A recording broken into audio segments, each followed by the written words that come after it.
Hi, my name is Kurt Lammy. I am the pastor at St Paul Lutheran Church on Dogleg Road in Dayton, Ohio. And I'd like to take a moment today to think with you about the question, how can I prove that God exists? People have asked this question for a long time. Philosophers have asked it, poets have asked it, the common people have asked it. How can we be sure that God exists? Well, in one sense, we can't be sure. What do I mean by that?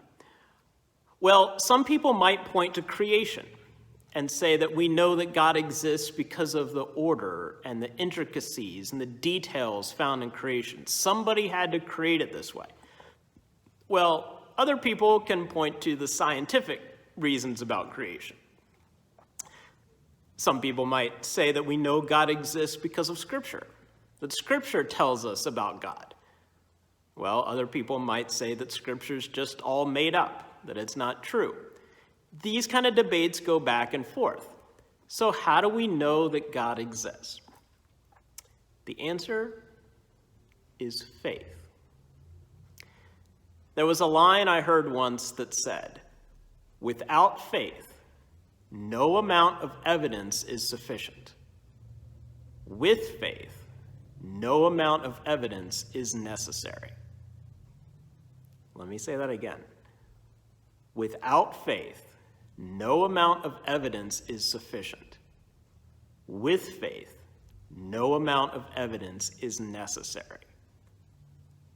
We trust that God exists because of the gift of faith that God has given to us. One thing to be careful of, though, is what we think of as God. Yes, there is one God. However, sometimes we humans put things in the place of God. For example, in Martin Luther's explanation of the First Commandment in his large catechism, he wrote this: "You are to have no other gods. That is, you are to regard me alone as your God." What does this mean, and how is this to be understood? What does to have a God mean, or what is God? Answer: a God is the term for that which we are to look for all good, and in which we are to find refuge in all need. Therefore, to have a God is nothing else than to trust and believe in that one with your whole heart. As I have often said, it is the trust and faith of the heart alone that makes both God and an idol. If your faith and trust are right, then your God is the true one. Conversely, where your trust is false and wrong, there you do not have the true God. For these two belong together, faith and God. Now listen to this line. Anything on which your heart relies and depends, I say, that is really your God. So many times in our lives, we put our trust in things that are not God. We trust money. We trust power. We trust our families, right? Family first. Sometimes we even make ourselves into our own God. Like, I have to look out for number one.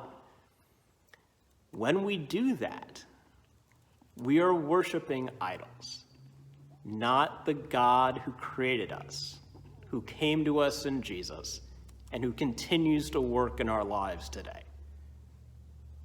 So maybe the question isn't, how can I prove that God exists? But rather, how can I make sure that I am worshiping the true God? And the answer to that is faith. As Luther said, where your trust is false and wrong, there you do not have the true God. If your faith and trust are right, then your God is the true one. Please leave a comment and let me know what you think about this question of whether or not God exists and how we answer that with faith. Thanks for watching.